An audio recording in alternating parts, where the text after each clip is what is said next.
Bom, entendidos os elementos da comunicação, a gente vai finalmente para as funções da linguagem. Dentro de uma comunicação, você pode notar que ora um elemento terá ênfase no processo, ora outro elemento. Você pode ter o emissor, que se preocupa em expressar um sentimento que o afeta. Você pode ter também uma comunicação que se estabelece para testar o canal, para ver se o canal está funcionando. Esse elemento da comunicação, quando é enfatizado, ele faz com que a gente considere como predominante um desses elementos. Portanto, a gente diz que ele tem, a comunicação nesse caso, tem uma função da linguagem específica. Então, para cada elemento, teremos aí uma função. A função referencial, que diz respeito ao contexto, a função emotiva, que diz respeito ao emissor. Temos ainda a função poética, quando enfatizamos a mensagem, a função apelativa ou conativa, quando enfatizamos o receptor. Temos a função metalinguística, quando enfatizamos o código, e a função fática, quando enfatizamos o canal. Vamos olhar de novo o quadro. Temos aí, portanto, as funções referencial, referente ao contexto, emotiva, referente ao emissor, poética, referente à mensagem, metalinguística, referente ao código, e fática, referente ao canal. E, por fim, a apelativa, referente ao receptor no sistema de comunicação. E, como já é prática aqui nas nossas videoaulas, a gente também vai passar uma a uma as funções da linguagem, seguidas dos seus exemplos, para que você compreenda bem do que a gente está falando. Porque, basicamente, o que vai ser exigido de você é identificar as funções da linguagem. Vamos a elas. A função emotiva. Ela reflete o estado de ânimo do emissor, os seus sentimentos e emoções. Um dos indicadores da função emotiva num texto é a presença de interjeições e de alguns sinais de pontuação, como as reticências e o ponto de exclamação. Um texto em que predomina a função emotiva é aquele texto em que o emissor trata de si próprio. Ele trata dos seus afetos, dos seus sentimentos, das suas emoções. É muito frequente a gente encontrar numa poesia, por exemplo, o predomínio da função emotiva, porque o foco está no emissor da comunicação, no emissor da mensagem. Como exemplo de texto em que predomina a função emotiva, nós temos o seguinte: um poema, né? Quando eu estou aqui, eu vivo esse momento lindo, olhando para você e as mesmas emoções sentindo. São tantas já vividas, são tantos momentos que eu não esqueci, detalhes de uma vida, histórias que eu contei aqui. Espero que você tenha conhecido esse texto aí. É uma música do nosso glorioso Roberto Carlos. A próxima função é a função apelativa, que também recebe o nome de conativa, pode receber também esse nome. O seu objetivo é influenciar o receptor ou destinatário com a intenção de convencê-lo de algo ou dar-lhe ordens. Como o emissor se dirige ao receptor, é comum o uso de tu e você ou o nome da pessoa, além dos vocativos e imperativo. É a linguagem usada nos discursos, sermões e propagandas que se dirigem diretamente ao consumidor. Estamos falando aqui de textos que têm por principal objetivo mover o receptor, modificar o receptor, a forma com que ele pensa ou convencê-lo de alguma coisa. Esses textos são muito comuns na publicidade, porque normalmente você está tentando mobilizar alguém a algo. Então, a gente chama esse texto cujo receptor é o elemento central de textos de função apelativa ou conativa. Como exemplo, nós temos os seguintes textos.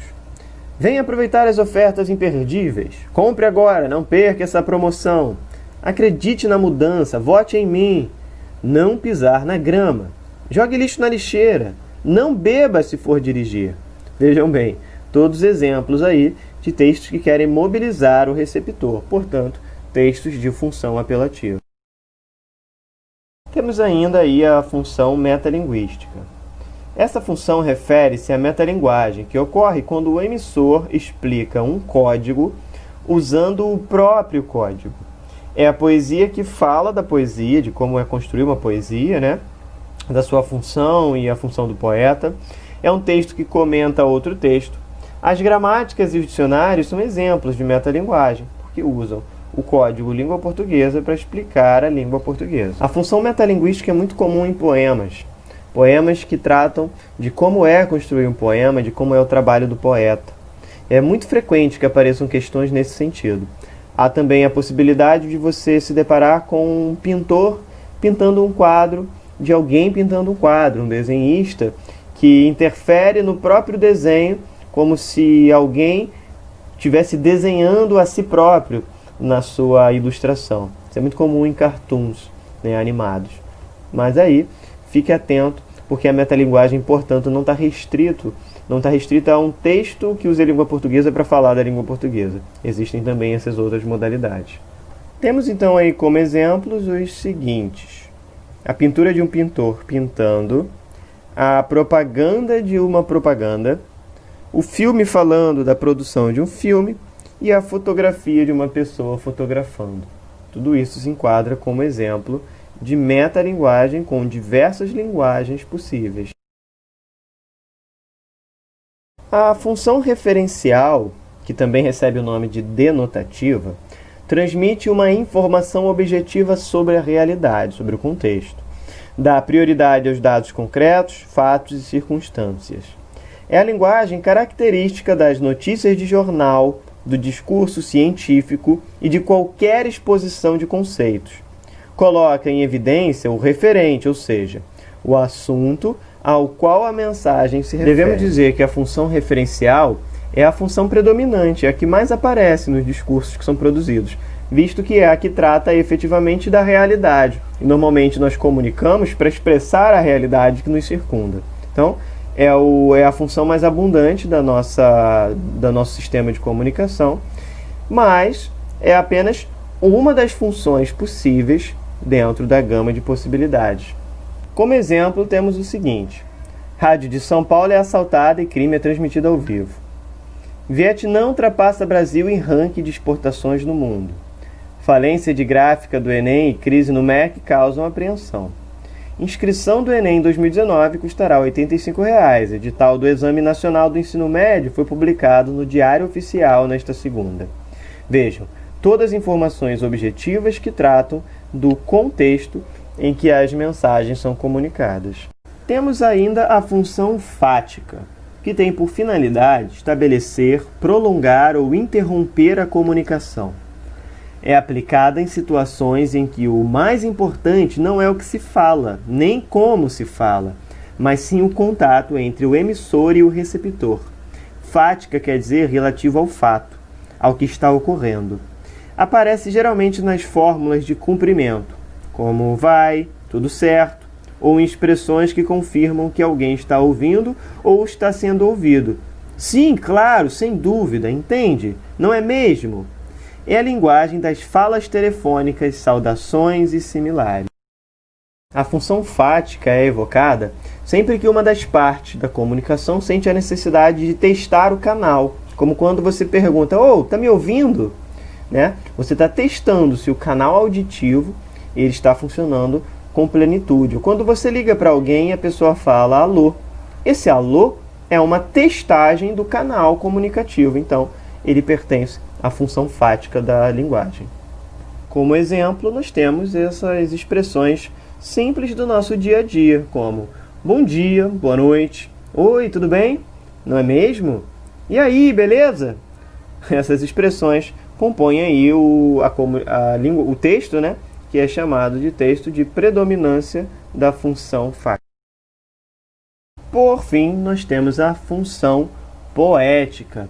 É aquela que põe em evidência a forma da mensagem, ou seja, que se preocupa mais em como dizer do que com o que dizer. O escritor, por exemplo, procura fugir das formas habituais e expressão, buscando deixar mais bonito o seu texto, surpreender, fugir da lógica ou provocar um efeito humorístico.